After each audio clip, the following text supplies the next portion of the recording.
Welcome to the channel. Today, we're exploring some unbelievable story. Stay tuned and let's dive in. I observed the snow being blown about by the wind and reflected on how far things had deteriorated. Even the Christmas music in my workplace failed to brighten my spirits. Times were terrible and I was on the verge of bankruptcy, but I had a plan that I believed would help turn things around. I glanced at the nameplate on my desk, Michael Carter, President. It evoked a mixture of melancholy and pride, reminding me of when I purchased the sole radio station in town. It all began around 18 months ago, when Eagle Peak Sporting Apparel announced the closure of all U.S. operations. My community of Brookhaven, Georgia, was shutting its local plant, which was the county's fifth biggest employment. Despite speculations, the decision was definitive, and almost 200 individuals lost their employment, with an additional 300 to 400 being impacted indirectly. The problem exacerbated when the local Target stated that it will shut once a new superstore opened nearby. Several other companies, including Walgreens, followed suit, and the national economy collapsed. Unemployment in our region has risen to between 14% and 15%. As the local economy crumbled, the radio station where I worked lost almost 40% of its sponsors. I struggled to pay expenses and fell behind on the mortgage for the station and a new tower power plant. Walter Greaves, the mortgage holder, was proceeding with foreclosure. I owing $42,000, and if I couldn't pay up, I'd lose the land and all of my investments. Now, it seemed like all I did was juggle bills to avoid falling more behind. My goal had always been to own a radio station. My fascination with radio started in second grade when I saw the warm light of the tube radio in the kitchen as my mother listened to WQRP in New York. Samuel Bennett's pleasant conversation and calm music made me envy of his cozy studio, particularly on chilly mornings as I went to school. By high school, my love of radio had become an obsession. I managed the school's audiovisual aids and made morning announcements. I worked part-time throughout the school year and full-time in the summer to save for my own radio station. Despite the hurdles and encouragement to cut my losses, I refused to quit. I obtained a business degree with a state scholarship and the assistance of my parents, thinking that it would come in handy when I eventually purchased a station. As soon as my parents left me in my dorm room freshman year, I went to the campus radio station and joined up as a volunteer. By senior year, I was the station's manager, making $650 a month. The only disadvantage was dealing with Jonathan Reeves, the school newspaper editor and an arrogant snob who brags about his affluent family's media empire. Jonathan and I regularly disagreed, particularly during budget discussions. I began attending these meetings as a sophomore and became heavily active after I was designated manager. Jonathan's ego developed when he became editor, and our first significant disagreement happened when I provided a budget for new equipment for the elderly radio station. Meanwhile, Jonathan requested a budget increase for new computers and furnishings for the newspaper, despite their recent transition to digital and lower printing expenses. When the budgets were approved, the radio station saw a $38,000 boost, while the newspaper's budget was reduced by $20,000.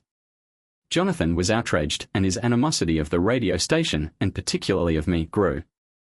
Emily Lawson, Jonathan Reeves' girlfriend since freshman year, was attractive but not gorgeous. Emily, a journalist and interior design student, was crushed when Jonathan ended their relationship halfway through their senior year. She began working at the radio station, and I recruited her as a roaming reporter and editorial writer. Jonathan was enraged by this and increased his assaults on the station via the school newspaper. In retribution, Jonathan protested to the college president, stating that we were wasting our money on pizza and alcohol. We did have pizza and drink parties, but we paid for them ourselves. I presented receipts as evidence to defend the station, and no action was taken against us. Despite my efforts to repair the quarrel, Jonathan perceived them as weakness and exacerbated his assaults. We ultimately exacted our retribution with the aid of computer science major Daniel Foster. Brian discovered how to intercept and replace the newspaper's digital files with our own altered ones. We stuffed the paper with meaningless pieces, limericks, incomplete sports scores, and ridiculous editorials demanding sleep time and alcohol from drinking fountains. Jonathan was upset when he noticed the changed document. His employees thought it was humorous, which made him more upset. The students enjoyed the prank, but Jonathan was desperate to discover who was behind it. He rushed into my office, accusing me of the hoax and threatening to get retribution. Despite the prank's effectiveness in halting Jonathan's unfavorable publications against us, the administration chastised him for abusing his position. Jonathan was the sort to carry a grudge. Meanwhile, Emily and I started dating following the prank, ultimately moving in together and marrying 8 months after graduation. Emily began working as an interior designer while I became a stockbroker. We were both miserable at our jobs. Emily loathed her supervisor, and I thought the financial items I marketed were substandard. Emily stated a year later that she had resigned her job to establish her own interior design business. I was disappointed that she hadn't consulted me beforehand, but I wanted to support her. Looking back, this was the first indication of difficulty in our marriage. With just one regular salary, I was able to cover the majority of the expenses. After we were married, I divided my bonuses between our new home money and my radio station fund, 80% for the house, 20% for the station. Emily contributed money from her employment to the home fund, but when she resigned without explanation, I adjusted the share to 50-50. Emily was dissatisfied and stopped donating, which should have been a red flag. About a year later, my employer gave me the opportunity to create a new office in Knoxville, Tennessee. Emily, who was having difficulty running her company in our existing location, was looking forward to the change. Emily's business flourished, but not as much as it would have if she had worked for a bigger corporation. I got incentives for launching and running the office profitably, but I still loathed my work. We moved into a rented home and spent the weekends exploring surrounding little towns. Emily looked for furniture and accessories, while I looked for antique radios, including one similar to the kind my mother had.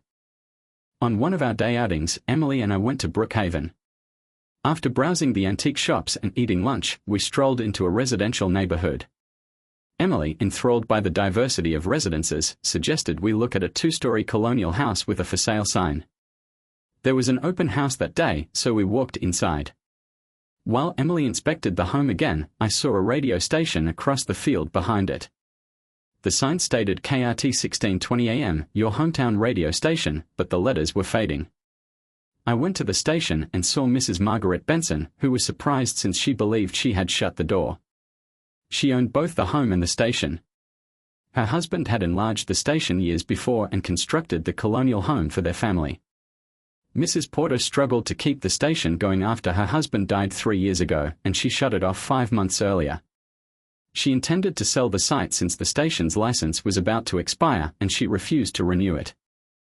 During my talk with Mrs. Porter, it became evident that she wanted to relocate to Florida to be near her kids. She was unhappy since no bids had been made on the station, and the previous 2 offers on the home had failed owing to finance concerns. She was contemplating her choice not to fund the sale herself. I got quite interested in purchasing the radio station. When I informed Mrs. Porter that I was interested but short on cash, she volunteered to hold a mortgage for me. Excited, I returned to Emily, who had fallen in love with the home and wanted to make an offer. I advised that we bid on both homes. Emily first intended to spend our finances only for the home, which required repairs. However, I persuaded her that purchasing both houses together would offer us a better price. Emily agreed after our chat. We made an offer of $230,000 for the home and $110,000 for the station, which was worth $80,000. Mrs. Porter accepted and agreed to finance both transactions at 4% for the home and 7% for the station. We signed the paperwork that day. 4 weeks later, we closed on both properties. We paid $35,000 down for the home and $25,000 down on the station. The remaining monies would be utilized to restore the home and cover radio station running expenses. 2 days following the closing, we moved into our new home. The 50-minute journey to Chattanooga was inconvenient, but owning a radio station made it acceptable, and the constant salary helped alleviate the stress of both mortgages. We immediately started remodeling the house. A painter worked on the inside and exterior, while a flooring firm polished the hardwood floors, placed carpeting, and added tile to the kitchen and bathrooms. Emily also arranged for a handyman to repair the windows and railing. I engaged Tom Harris, Mrs. Porter's former engineer, to analyze the radio station's requirements. His report outlined the required modifications, including a new automation system that cost over $5,000 but promised to improve operations. I formatted the station with a combination of 60s, 70s, 80s, and country oldies, which proved popular with listeners. Scott also stated that Howard Benson had originally intended to relocate the station's tower closer to Chattanooga, which would improve the signal. Fred had received FCC clearance, but his application was set to expire. I renewed the application but placed the project on hold owing to the $135,000 cost of building and new land, which I could not afford. I took a week off to assist with home repairs and put up the radio station's new automation system. I restarted the station after adding station identifications and loading music. The reaction was fantastic, and within 2 days, my first advertiser, Herb Kaner of the local funeral parlor, joined up. Over the following 18 months, 2 problems hung over my happiness. I still loathed my work and the lengthy travel, and Emily was unable to have children. She was unconcerned about it and refused to contemplate adoption, which I overlooked as another red sign. I chose to leave my work in Chattanooga, but Emily was angry since her interior design firm was not doing as planned. To persuade her, I produced a chart demonstrating how quitting would not impair our lifestyle. I proved that the radio station's profits could cover virtually all of our costs, leaving just a $1,000 gap that I could make up by selling additional commercials. To sweeten the deal, I promised to promote Emily's company for free on the station. She loved the notion of speaking her own advertisements. This approach was part of my strategy for attracting new sponsors. I went to local companies, gave them little promotional things, and highlighted the advantages of radio advertising, encouraged them to record their own advertisements to establish a personal relationship with prospective clients. For the following 4 years, I lived my dream, with a devoted wife and a thriving radio station. Despite this high point, my life took a turn for the worst and I was about to lose everything. Determined to salvage the station and my own sanity, I worked hard to make things right. Adam Coleman, a former DJ whose career was destroyed by drinking, was one of the station's listeners. A month after relaunching the station, Mark arrived to the station, smelling of booze but having a plethora of radio expertise. I took a gamble and recruited him for the 7 a.m. slot. Despite warnings from others, Mark battled with his drinking at first but eventually gave it up and became a valuable member of the team. His morning program, although first odd, became a success. He entertained listeners with entertaining tales and music, despite repeated technical errors. Another person that arrived at the station was Ethan Blake, a young guy with red hair and an untidy demeanor. He comes from a difficult background. His father had departed and his mother was struggling with alcoholism while raising 4 children. When I asked the youngster what I could do for him, he looked terrified and said he was leaving. I stopped him and asked his name. He informed me that it was Ethan Sanders. I gave him a tour of the station and he was overjoyed, obviously astonished by the prospect. He reminded me of myself at his age, engrossed in the radio world. He seemed absolutely engrossed as we proceeded from room to room. When the trip concluded, Ryan was hesitant to go, so I recommended he volunteer at the station. His expression lighted up and he enthusiastically agreed. I gave him 2 WJWT t-shirts, which he held firmly and valued much. However, I stated that he would need to shower before entering. His excitement changed to fear when he explained that they didn't have running water at home and couldn't use the high school locker room anymore. I informed him that he could take a shower at the station provided he brought clean clothing. That's how Ryan began working for me. Initially, he just cleaned the station, but I quickly showed him how to operate the manufacturing equipment. He learned fast and started making advertisements, earning $120 per week to support his brothers. After 3 months, I assigned him a nighttime on-air shift. His program, which included high school activities and continued to play our songs, gained popularity. Ryan's social position improved as the show's popularity grew, and he was no longer considered an outsider. I trained Ryan how to handle equipment at football games before hiring him for the afternoon drive time program.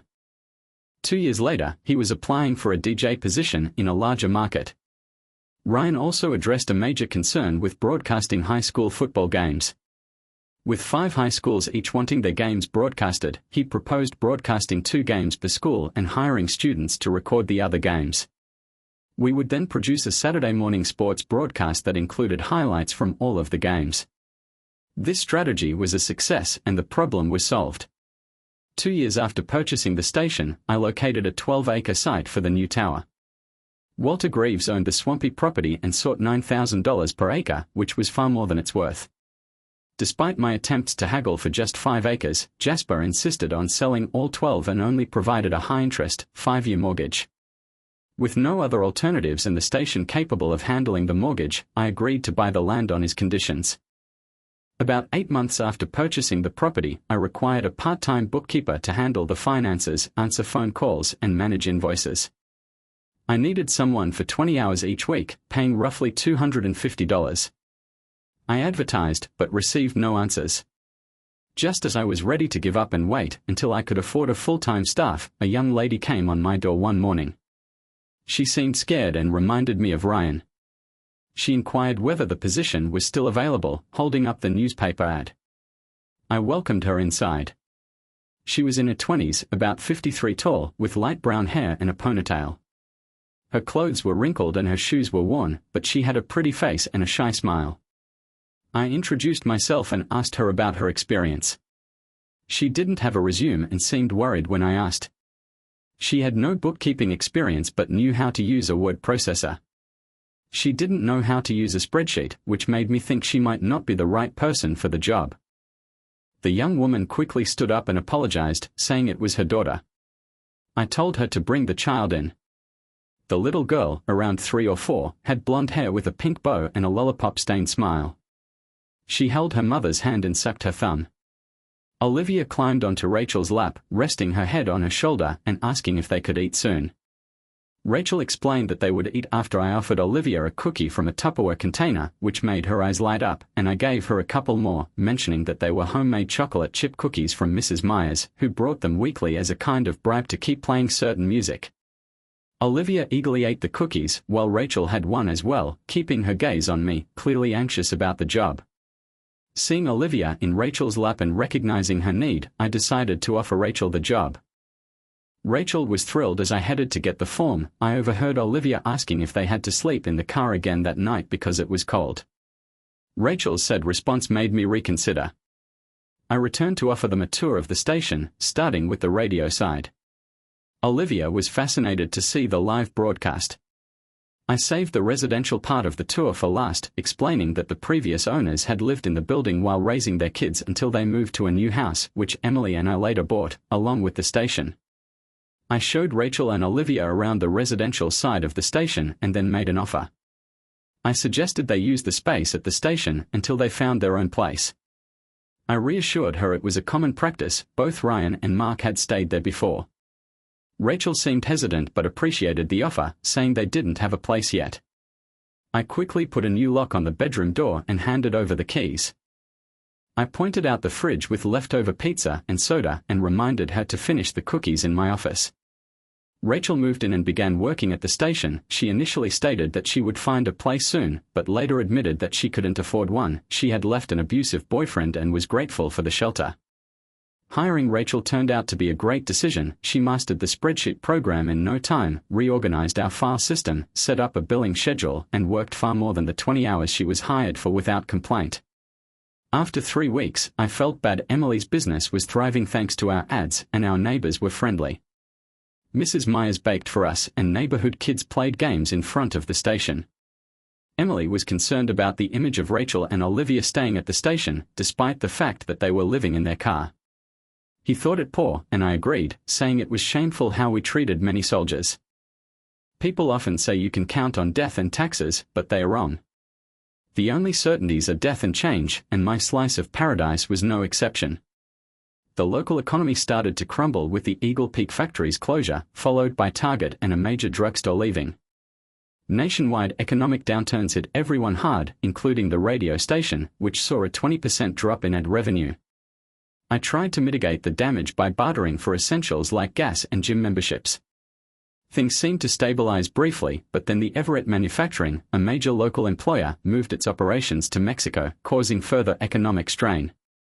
Smaller businesses began to fail, prompting the Chamber of Commerce to seek new businesses to replace lost jobs. I was elected to the committee working on this when Jonathan Reeves arrived, a new player in our little town. His family owned numerous newspapers, magazines, and TV stations. Jonathan hired Emily to decorate the office for his new newspaper, the Brookhaven Free Press. Despite my unease, I didn't act on it.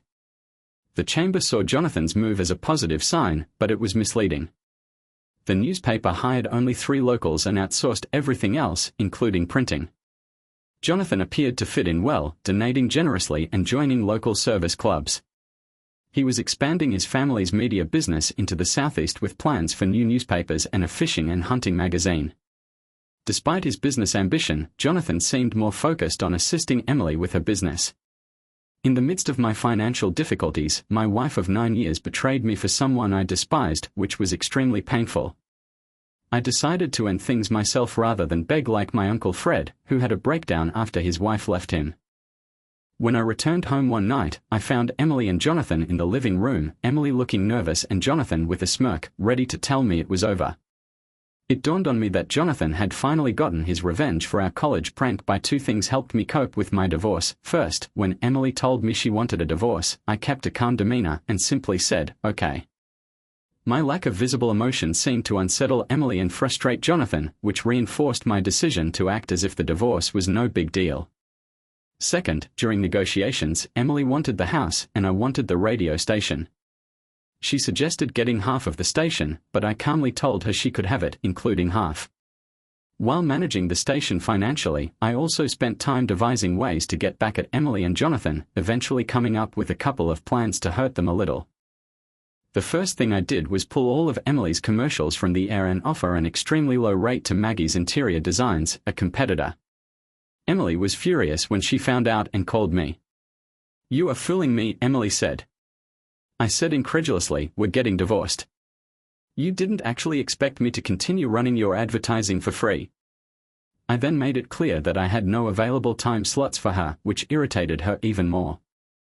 I then went after Jonathan's businesses, approaching his advertisers and persuading them to split their ad budgets between his papers and my radio station. Surprisingly, about 40% of them agreed, providing a small boost to our revenue while infuriating Jonathan. As the divorce dragged on, Emily and Jonathan flaunted their relationship around town, which irritated me even more. I told my attorney to notify Emily's lawyer that we'd go to court if necessary. At a tense meeting, Jonathan showed up and refused to leave, prompting me to suggest ending the meeting and letting the court handle it. After a brief discussion, Emily's attorney invited us back in, and Jonathan stormed out. "I don't understand why you treated me so badly. If you wanted to terminate our marriage, you didn't need to cheat on me. All you had to do was request a divorce and I would have accepted," I replied. "I expected more from you and I am extremely disappointed." Emily's face became light crimson, but she didn't apologize. I wasn't expecting one. At this point, my lawyer stepped in. "Mrs. Carter, I have records of both your and Michael's wages for the previous 3 years. You made around $33,000 more each year than Michael. The court is expected to grant alimony payments ranging from $350 to $550 per month." "That's just absurd," Emily said. "Michael, if you're trying to get back at me, he'll fight this." I merely flashed Emily a sorrowful grin and said calmly, "Emily, I don't want the alimony, but you aren't even ready to pay me half of the lesser worth of the 2 homes. Your attorney would most likely tell you that the court will order you to pay at least $120,000, if not $125,000, if the assessments are averaged. There is even a possibility they will go with the higher valuation of $25,000, plus alimony. So why don't we settle for $170,000 and he'll forego the alimony?" Emily gazed at me for a long time, and her fury appeared to wane as she analyzed the situation. It was clear that whatever love she had for me had vanished. After a long pause, Emily agreed to the bargain. "I guess we're finished here," I said, trying to sound upbeat before leaving the conference room. I walked over to Emily, kissed the top of her head, and said, "I hope you and Jonathan find happiness together." I paused at the door and looked back to wave. Her face was now uncertain and confused. It was a minor victory, but it felt satisfying. Despite the fact that my relationship with Rachel had always been strictly professional, it was comforting to have her support. Rachel was surprised by Emily's actions, but when I needed to move out of the house I had shared with Emily, Rachel offered to find me an apartment. "Don't spend your money on a new place," I told you. I'll just lock my bedroom door so you don't get any ideas. Rachel went crimson and I felt horrible. I'm just joking. We'll be housemates unless you want your own home. No, no, Rachel swiftly said. Olivia and I like life here. We truly want you to remain with us full time. Rachel and Olivia's presence was a relief, as I couldn't have managed the loneliness along with everything else. As the weeks passed, we started off as employer and employee, but soon became friends and then very close friends. About 2 months after my divorce, I mustered the courage to ask Rachel out on a date. Rachel looked stunning in a sundress and makeup, and we quickly became a couple. Emily had asked for my family's china, which I had inherited but never used, and I agreed, not realizing it would upset Rachel. Rachel felt I was still letting Emily have her way, and our argument escalated. The next morning, Rachel and Olivia were gone, and I was devastated, but I had to focus on a crucial presentation that night. We'd spent months trying to attract new businesses to Brookhaven. When I read that Kingsley Pharma was moving some manufacturing, the presentation to Kingsley Pharma was scheduled for 7 p.m. in Asheville, and I was preparing tax forms at 2:15 p.m. when I noticed an unusual silence on the radio. If Sterling chose our location, it would result in hundreds of construction jobs and 250 permanent positions. I rushed to the studio and found the music was being transmitted, but the main transmitter had shut down. Ryan offered to switch to the backup transmitter while I investigated the main one, which, though operational, was old and prone to overheating. I asked Ryan to contact our engineer, Brian, 10 minutes later. Brian, who works 3 towns away, said he couldn't come right away but would come the next day if necessary. I instructed Ryan to close the window and lower the heat before he left, and I also asked him to check on Henry across the street, who was having trouble shoveling snow. Ryan agreed and reminded me to get on the road quickly due to the storm. As I drove toward Asheville, snow began to fall heavily, reducing visibility and making me anxious about being late. I decided to take a mountain road that, while dangerous in the winter, would cut about 40 miles off my trip. My phone rang just as I was deciding whether to take the mountain road. It was Roger Davidson, the mayor and chamber president, who was panicked because he'd forgotten his thumb drive and couldn't come due to a family emergency. He insisted that I make it to the presentation, as Kingsley Pharma was likely to choose our location. I took the mountain road, reassured that I was still an hour away and confident in my snow tires. The snow and wind were when I awoke. The car was upside down and partially crushed. I could move my arms and left leg, but my right foot was stuck. My driver's side window was shattered, and blood covered my face. I felt woozy and nauseous. I managed to pull out my phone and dial 911, but I had no service and a nearly dead battery. It hit me hard that I wouldn't make the presentation and had lost my chance to save the radio station. Trapped and freezing, it was Henry. "Tom, thank God I found you," he exclaimed as he approached me. "What are you doing here?" I inquired softly. "I came looking for you," he told me. "I thought you'd take the mountain road." I tried ringing for assistance, but there was no service, so I walked the last distance, coughing up more blood and saying, "I messed everything up. I should have remained on the main road. Now the entire area will suffer." Henry, almost incensed, exclaimed, "Stop blaming yourself. Sterling may not have known about our region if it hadn't been for you." Exhausted, I murmured, "I am so exhausted, Henry. I just want to give up." Henry pleaded, "Stop it, Tom. You are not a loser." I attempted to joke but ended up coughing forcefully. The fading light from my vehicle made it difficult to see, but I felt hopeless. "I'm such a failure, Henry," I murmured between my coughs. My wife left me, the radio station failed, and Rachel also departed. Perhaps going to Brookhaven was a mistake. If I hadn't, Emily would never have met Jonathan, and I'd probably still be married. Henry shook his head. "You can't really believe that." "I do," I said. "Everything would have been better if I hadn't come here. But it seems I will not make it out alive. I'm chilly and in agony." Henry, with tears in his eyes, answered firmly, "I don't believe that. If you hadn't come to Brookhaven, I would not have met you. You've been one of the finest things for our community."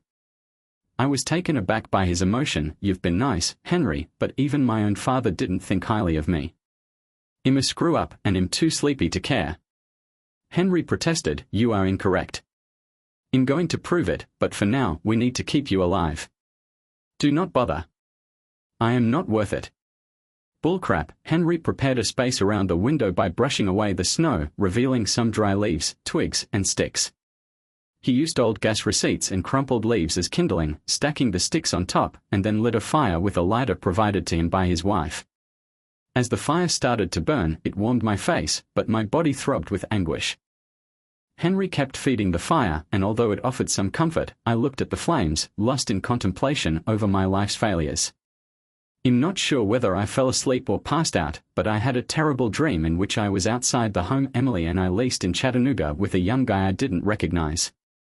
"This is where I used to live," I said. "Yes, I know," he said. I saw a new Mercedes in the driveway, and Emily, clothed in a revealing nightie, was kissing a guy. Emily told him, "Tom will be home soon, so I need to get cleaned up. He is in line for a promotion, and if he gets it, I will file for divorce." I was astonished and yelled at my wife, "Get your cheating ass out of my home." Neither of them even looked at me. It seemed they couldn't hear me. "They can't hear you," the young guy said. "You once stated that if you hadn't gone to Brookhaven, you'd still be married to Emily. You were correct about it. You are still married to her. Is this the ideal marriage you imagined?" I started up the driveway, wanting to do some damage to the guy sleeping with my wife. I had never hit a woman before, but I was seriously considering making an exception for Emily. Just as I was about to take another step, the scene shifted, and I found myself standing in the snow outside a rundown trailer with the young man still beside me. A police car and an ambulance were parked out front, their lights flashing. I recognized the trailer park, but the freshly arriving officer inquired about the situation, and Fred said, "It's an overdose case involving a young guy called Saunders." They portrayed him as a troublemaker with a criminal record. I cried out, "No. It can't be Ryan." I had helped him graduate from high school and made his ceremony unique, but the young guy with me remarked, "That didn't happen, because you never moved to Brookhaven." The cops then reported that Adam Coleman had been discovered dead in an alley with a bottle of scotch. I was heartbroken to learn that Mark had quit drinking, and the young guy affirmed that he had not stopped because he had no need to. As I grieved, the picture changed again, and I found myself on an empty main street in Brookhaven, with many deserted storefronts. The town was suffering and not prospering. I climbed to my feet and said, "What happened?" "The economy was awful, but not that bad." The young guy said, "You've never moved here. No one knew about Kingsley Farmer, so they relocated without you. No progress was accomplished. The town has reached rock bottom and will take a long time to recover, if it ever does." In horror, I saw the picture transform again, and I found myself at an abandoned Target, where a solitary vehicle waited in the shadows, Rachel's car. As I raced up, I noticed Rachel and Olivia in the back seat, snuggled beneath a tiny blanket. I cried, "Wake up, Rachel. Please, wake up." But they had died. "This cannot be," I sobbed. Rachel had a key to the station. She would not have abandoned Olivia in the cold. The young guy added gently, "There is no station because you never came to Brookhaven." I dropped in the snow-covered parking lot, weeping hysterically. When I opened my eyes, I saw Henry tending to the little fire. "How do you feel?" he inquired, apparently concerned. "Not good," I said faintly. Henry said he'd go for assistance and told me to remain alert. "If you go to sleep, you won't wake up." As I closed my eyes, I heard voices calling my name, and I tried to respond, but I was too weak. The dream had felt so real that my tears had frozen on my cheeks. I was in excruciating pain and struggling to breathe, but the exhaustion made me want to close my eyes. The shouts became louder, and an EMT kneeled in front of me. "Mr. Carter, do you hear me?" he yelled. I nodded. The EMT checked my pulse and told everyone to hurry. "Hez in severe condition. We need to get him out of here immediately." The EMT rubbed my face and hands to warm me, while others added wood to the fire, which grew larger, providing more warmth, but I was still extremely tired and in pain, with little warmth reaching my legs. All I wanted to do was sleep. I heard a loud buzzing, and the metal of my car groaned as they used the jaws of life to free me. The noise was intense, but eventually, they got me out and placed me on a stretcher in the ambulance. I was barely conscious but felt a surge of so the last thing I heard was, "Get him prepped for surgery, stat." Later, I awoke in the dark, feeling someone holding my hand, but I faded out again. When I awoke again, it was afternoon and I was alone. Dr. Anderson, my primary care physician, was by my bed, telling me you had 4 fractured ribs, 1 punctured a lung, and 3 broken bones in your right foot. Hypothermia was the most serious worry. The fire probably saved your life. I didn't start the fire, I told him. Henry did, said Dr. Anderson, perplexed. Arthur Reynolds, I asked. That's not conceivable, Dr. Anderson said. He died of a heart attack yesterday. Ethan Sanders discovered him and called 911. That cannot be, I urged. Henry discovered me and ignited the fire. Dr. Anderson stated, what you witnessed was probably a hallucination. You were gravely hurt and cold, and your thoughts turned to someone you trusted. It's a typical response under such stressful circumstances. I accepted the doctor's explanation, which made more sense to me than the thought of a dead guy setting a fire. I was moved to a regular room a few hours after waking up in the ICU. As my mind cleared, I felt deep sadness, not for the station, but for Henry, Rachel, and Olivia. Henry, my first real friend in the neighborhood, had become like family. Despite his difficult past, including a difficult service in Vietnam and the loss of his wife Ellie, he remained kind and supportive, and I felt honored to have been a part of his life. I put these thoughts away and concentrated on the station problem. When I phoned, I was happy to hear Ryan's voice, who told me that Brian had repaired the main transmitter and ordered the required components. I wanted to chat more, but Stan entered the room, so I had to stop the connection. Thank God we found you, Tom, Stan murmured shakily. We had half the town looking for you. You terrified everyone. I'm sorry for all this and missing the Sterling meeting, I told him. I shouldn't have taken the mountain road. Don't worry about it, Stan remarked, touching my shoulder. I presented part of the talk and then explained what occurred. I had to leave to help find you. I am confident we will get a rejection letter shortly. I remarked, I'm not so sure, Stan said. Mr. Sterling phoned this morning to check on you. He wants to see you because he is amazed with how the whole community came together to locate you. I wasn't sure why Robert Kingsley wanted to see me, but I figured the new plant idea was dead. Stan, I have information on 6 more firms looking to grow or relocate. Please take them and have the committee begin working on new proposals, I responded. I will get the files. Stan said, don't worry about anything except getting healthier. They intend to discharge you tomorrow. He'll try not to worry, I told him, showing him my cast foot. He'll be on crutches for a few weeks. Let me know if you need anything, Stan replied before departing, and Rachel came at my doorway shortly after. My heart was lightened. Can I come in?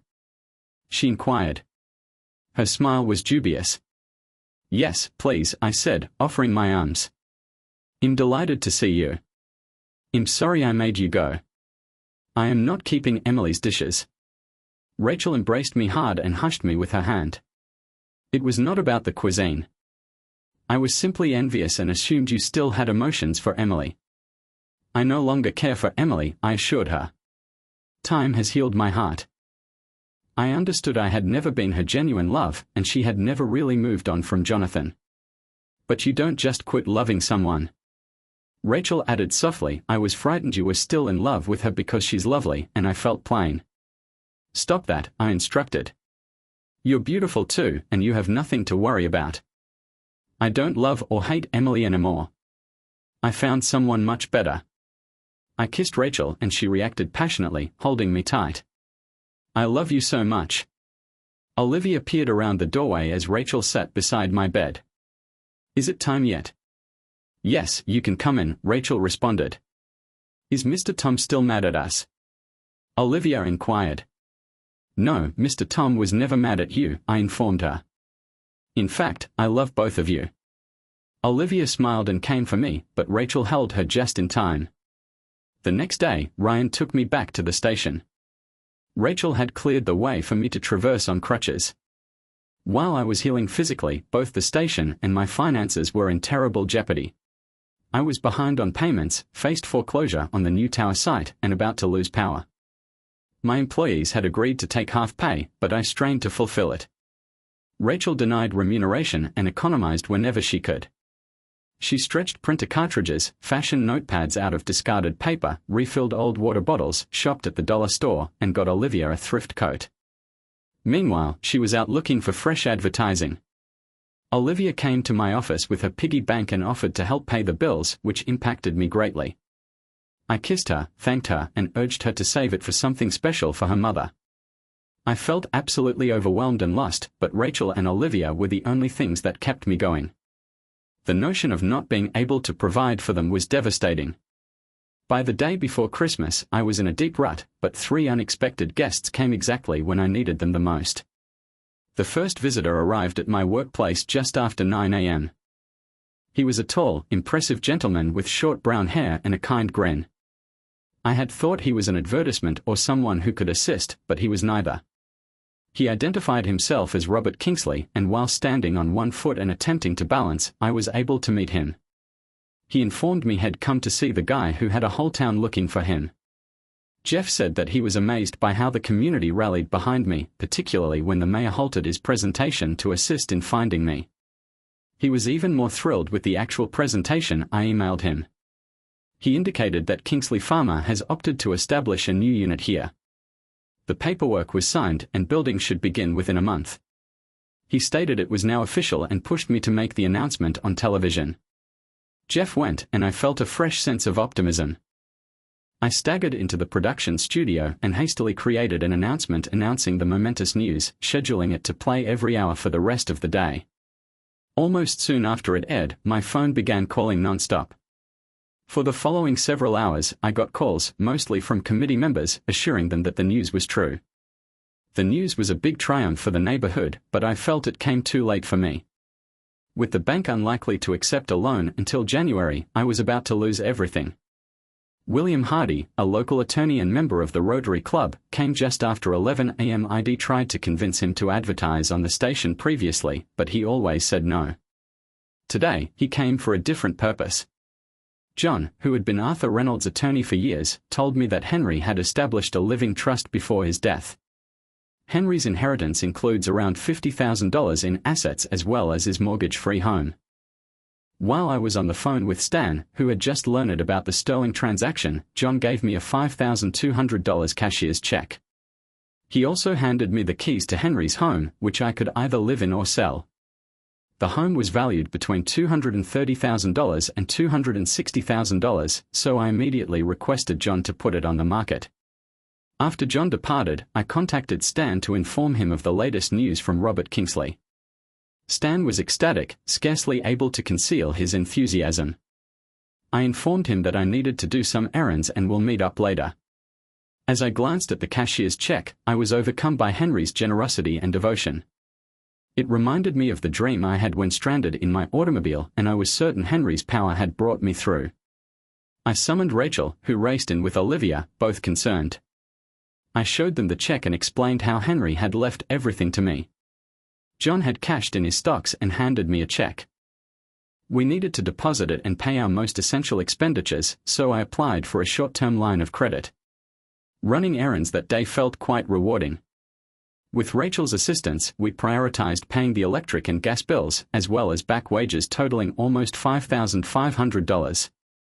At the bank, Sly Albert assisted us in calculating the land payback, which came out to slightly about $1,700. Sly informed me that with the bequest, obtaining a $28,000 line of credit would be easy. After we finished our responsibilities, I took Rachel and Olivia out to lunch. Rachel hesitated, concerned about spending money, but I persisted. We'd paid our important payments and secured a short-term loan. In addition, we may expect to get roughly $210,000 for selling Henry's home. Olivia was ecstatic when I brought them to IHOP, her favorite restaurant. Rachel and I returned home and decided to tour Henry's residence. I had been there before, but had never peeked inside his closets or basement. The residence was normal for a bachelor, clean but with wrinkled clothing, a freezer full of frozen meals, and a closet full of Christmas ornaments Henry had ceased using in the last 3 years owing to health issues. One of the bedrooms was locked, but I had a key. I was shocked to discover a tool collection inside, about 30 items, including 5 significant antiques. I sold the antiques for about $12,000 and retained a Glock 40mm, selling the remainder for $115,000. During our visit to Henry's residence, Billy Richards, the EMT who had initially discovered me, arrived. He returned a few things from my vehicle, including my 9mm Glock and a lighter with a Marine symbol. The lighter was certainly Henry's, despite the fact that he had never been in my vehicle. I accepted it, perplexed. Before departing, Rachel took Henry's picture albums. That night, we watched It's a Wonderful Life while eating supper in front of a fire lit by Henry's lighter. I've always enjoyed It's a Wonderful Life, but as I watched the film, I realized how much it reflected my own life. Unlike the film, I did not have an actual angel. My event served as a wake-up call, reminding me of my underlying convictions. After the movie, I tucked Olivia into bed and joined Rachel, who was going through Henry's picture albums. I was intrigued by a photograph of Henry and his wife Ellie as young people. The young Henry in the photo was the identical guy who appeared in my dream. I realized then that Henry had been my true angel. This Christmas was memorable. I was among my loved ones, and Henry's generosity relieved my financial problems. Although the economy remained difficult, optimism pervaded the community. Rachel and I married 6 months later, and 9 months after we had our son, Henry. His delivery was difficult due to weak lungs and exhaustion. When COVID-19 struck, our anxieties escalated. Henry acquired the virus, which began with a moderate cough and fever. Despite the failure of traditional therapies, our doctor, who looked into other approaches, ultimately prescribed less common medications. However, Henry's health worsened, and we were urged to prepare for the worst. Only one of us could be with Henry at a time, so Rachel and I alternated sitting by his bedside as I fought. Rachel was barely keeping it together. My main concern was Olivia, who had taken on a maternal role with Henry since his birth. She was distraught and spent much of her time sobbing in her room while embracing Henry's teddy bear. The 7th morning, I awoke to see Henry awake and watching me. He grinned and asked for pancakes, which made me very happy. The nurse advised beginning with apple juice and bread, which Henry happily consumed. He continued to improve every day after that. We were able to take him home after 3 more days. Bringing Henry home was a huge relief, particularly for Olivia, who was ecstatic and refused to leave his side. I had to put some boundaries for her mothering. That was 17 years ago. Despite the ups and downs of life, Rachel and I remained blissfully married. Olivia hurt her ACL while playing soccer in college, but she finally healed.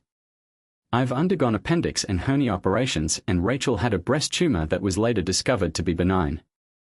Henry's lungs finally grew as predicted, and he played football and baseball in high school but did not continue sports in college.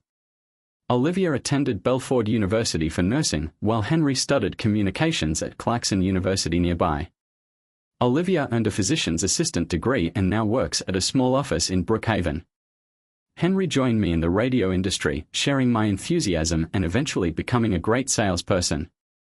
Rachel and I wanted additional children, but Rachel's medical conditions required a hysterectomy.